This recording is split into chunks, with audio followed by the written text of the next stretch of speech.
సంవత్సరాల తరబడి government job కోసం వేచి చూస్తున్నారా? కేవలం 8 నెలల్లో మీ కల నెరవేర్చుకోండి. వెంటనే కింది నెంబర్స్‌కి కాల్ చేయండి.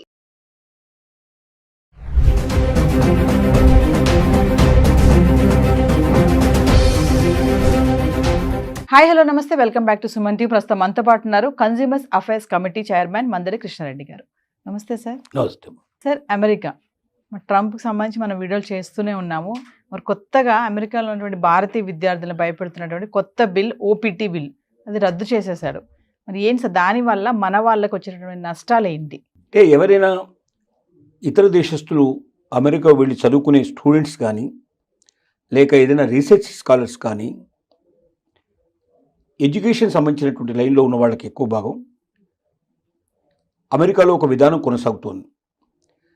సపోజ్ వాళ్ళు ఏదో ఒకైనా వీసా తీసుకొని అక్కడికి వచ్చి ఎడ్యుకేషన్ కంటిన్యూ చేయడం కానీ, ఈ రీసెర్చ్ స్కాలర్ ఇట్లా కంప్లీట్ చేసినప్పుడు వాళ్ళకి ఇచ్చిన వీసా పీరియడ్ ఏదైతే ఉంటుందో 2 years 3 years ఎంత ఉంటుందో ఎడ్యుకేషన్ దానికి సంబంధించిన రీసెర్చ్ వరకు ఆ పీరియడ్ ఉంటుంది.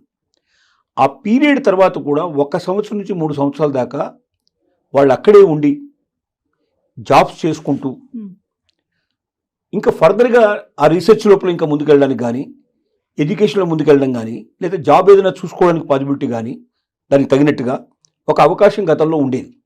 Minimum 1 year, maximum 3 years possibility కల్పించేవాళ్ళు.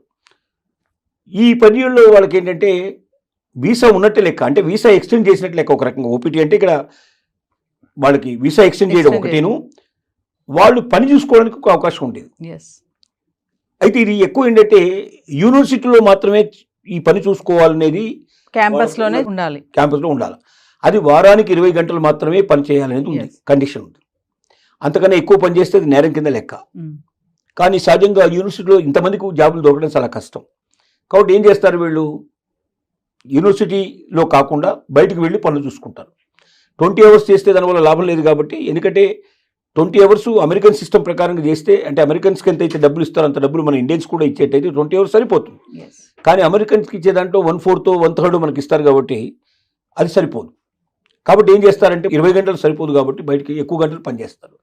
ఈ ఎక్కువ గంటలు పనిచేయడం అనేది నేరానికి సంబంధించిన విషయం. అంటే అమెరికన్స్కు ఉద్యోగాలు దొరకకుండా బయట నుంచి వచ్చిన వాళ్ళు ఆ ఉద్యోగాల్లో ఆక్యుపై చేసుకొని తక్కువ రేట్లకు పనిచేయడం వల్ల అమెరికన్స్ రావాల్సిన జాబ్స్ రావట్లేదు, అమెరికన్ రావాల్సినంత జీతం రావడం లేదనేది అక్కడ ట్రంప్ యొక్క వివాదం.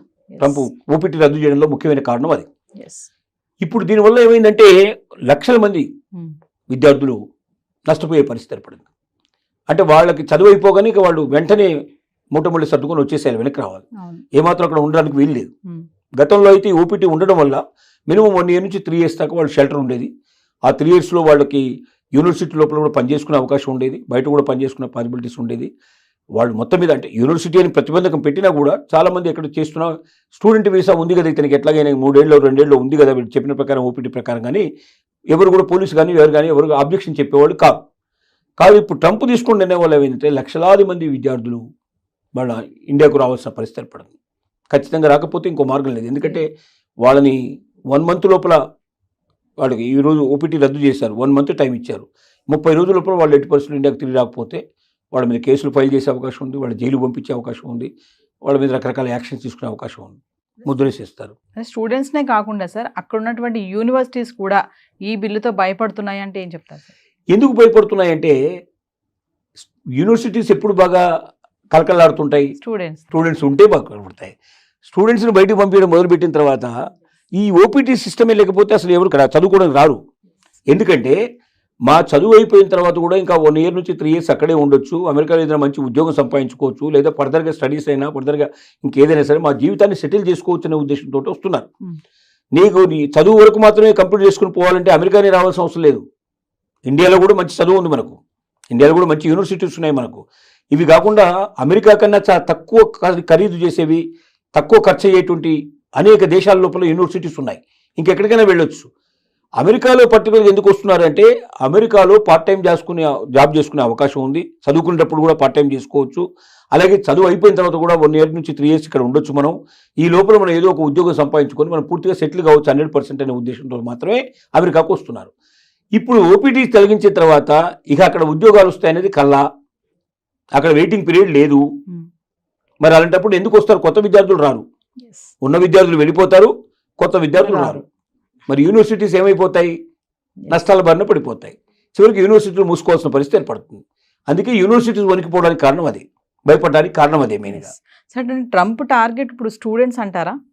ట్రంప్ టార్గెట్ స్టూడెంట్స్ అని కాదు. ట్రంప్ ఏం ఎలక్షన్లో ఏం వాగ్దానం చేశాడంటే, ఇక్కడ ఉన్న ప్రజలకి నేను ఉద్యోగం కల్పిస్తాను, భద్రత కల్పిస్తాను, ఆదాయాలు పెంచుతాను, ఒక అమెరికాని ప్రపంచ దేశాల్లో నెంబర్ 1 దేశంగా నేను చూపిస్తాను, అప్పులు మొత్తం కంప్లీట్గా తీర్చే ఏర్పాటు చేస్తాను, ఆదాయం పెరిగే ఏర్పాటు చేస్తాను, దేశ భవిష్యత్తే గతంలో ఎప్పుడూ లేనంతగా ఒక ఉన్నతమైన పరిస్థితి, ఒక గోల్డెన్ ఎరా తీసుకొస్తాను నేను అని వాగ్దానం చేశాడు. కాబట్టి మరి అలాంటి స్వర్ణయుగాన్ని తీసుకురావాలంటే ఎక్కడెక్కడ లోపాలు ఉన్నాయో చూడడం మొదలుపెట్టాడు. ఒకటి, ప్రభుత్వ రంగ సంస్థల్ని వీలైనంతవరకు క్లోజ్ చేయాలని డిసైడ్ చేసుకున్నాడు. ఎందుకంటే ప్రభుత్వ రంగ సంస్థల్లో అనవసరంగా ఖర్చే విపరీతంగా ఉంటుంది, కానీ దానివల్ల వచ్చే ప్రయోజనాలు పెద్దగా ఉండదు. ఎందుకంటే అమెరికాలో ఏంటంటే అన్ని రాష్ట్రాలు ఇండిపెండెంట్గా, ఏ రాష్ట్రానికి ఆ రాష్ట్రమే స్వతంత్ర ప్రతిపత్తి కలిగినటువంటివి. కాబట్టి ఏ రాష్ట్రానికి ఆ రాష్ట్రం బతకగలిగే అవకాశం ఉన్నప్పుడు సెంట్రల్ నుంచి పెద్దగా వాళ్ళకి సపోర్ట్ ఇవ్వాల్సిన అవసరం లేదు. డబ్బు రూపంలో ఏదైనా ఇవ్వాల్సి ఉంటే డైరెక్ట్గా ఇచ్చేయడానికి పాసిబిలిటీ ఉంది. దానికోసం డిపార్ట్మెంట్ పెట్టి వేల మందిని పోషించి వాళ్ళకు అనవసరంగా శాలరీస్ ఇచ్చి ఇవన్నీ చేయాల్సిన అవసరం లేదనే నిర్ణయానికి వచ్చి వీలైనంత వరకు ఉద్యోగాన్ని తొలగించడం ప్రారంభించాడు. రెండోది ఏం చేశాడు, బయట నుంచి వచ్చిన వాళ్ళు, వలసకు వచ్చిన వాళ్ళు ఇక్కడ ఏం చేస్తున్నారంటే అందరు టెస్ట్ వేసుకుని కూర్చుంటున్నారు. వాళ్ళు ఇక్కడ ఇతరుల ఏంటి ఈ అమెరికా మీద వ్యతిరేకంగా కూడా కొంత వ్యతిరేకత కూడా కూడగట్టేందుకు వాళ్ళు తోడ్పడుతున్నారు. తర్వాత ఇక్కడ ఉన్న ఉద్యోగాలు తన్నుకుపోతున్నారు. ఇక్కడ వాళ్ళకు ఉద్యోగాలు ఇవ్వటం లేదు. ఇక్కడ వాళ్ళకి అద్దెకు ఇల్లు దొరకడం కష్టం ఉంది. ఇక్కడ వాళ్ళకి అవకాశాలు తక్కువైపోతున్నాయి. కాబట్టి బయట నుంచి వచ్చే వాళ్ళని ఎంత తగ్గించగలిగితే అంత అమెరికా సేఫ్గా ఉంటుంది, సురక్షితంగా ఉంటుందని అతను భావిస్తున్నాడు. సరే, ఏదేమైనా ఓపీటీ బిల్లు రద్దు చేయడం వల్ల మన స్టూడెంట్స్కి అయితే తీవ్రమైన నష్టమే అనుకోవచ్చు. 100% నష్టమే. విద్యార్థులంతా వెనక్కి రావాల్సిన పరిస్థితి ఏర్పడుతుంది. కొత్త విద్యార్థులు వెళ్ళాలంటే భయపడే పరిస్థితి ఏర్పడుతుంది. ఇక అమెరికా చదువులకి కొంతకాలం స్వస్తి పలకాల్సిన పరిస్థితి ఏర్పడుతుంది. అసలు వాస్తవంగా ఎవరిచ్చినా సలహా ఇది ఇస్తారు. ఎందుకంటే ఏ క్షణంలో ఏం జరుగుతుందో తెలియని దేశంలోకి వెళ్ళి దేశంగాని దేశం లోపల అక్కడ ఉండి అక్కడ ఒకవేళ ఉండాలనుకుంటే ఒక నెలకి ₹1,00,000 ఖచ్చితంగా కావాలి. ఒక నెలకి ₹1,00,000 కావాలి. అంటే తల్లిదండ్రులు పంపించాల్సింది తప్ప ఇంకో మార్గం ఏముంది? తల్లిదండ్రులు ఎంతకాలం పంపించగలుగుతారు? చదువు అయిపోయిన తర్వాత కూడా ఇంకా ₹1,00,000 నెలకు చొప్పున సంవత్సరానికి 12 లక్షలు 10 లక్షలు ఖర్చు పెట్టాలంటే ఎంతమందికి అవకాశం ఉంటుంది అది?